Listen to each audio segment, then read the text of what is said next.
Hi, I'm Jason Fox. Today I'm here to talk about dryer vent cleaning. As you can see behind me, we're in a hotel. Uses a lot of dryer facilities. So you look over here, we have the main duct for all the dryer vents. Vent 2, there's a fan on the roof that helps exhaust this all the way through the 5th floor.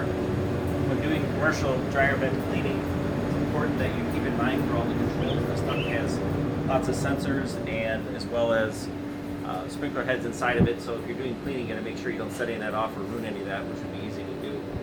If you look down here, you can see where the sprinkler heads go right into the duct. So if you were to set one of those off, you'd actually cause a lot of water damage and things like that. So keep that in mind when you're getting your commercial dryer vent cleaning done. Feel free to give us a call anytime at 414-384-4822. Thanks.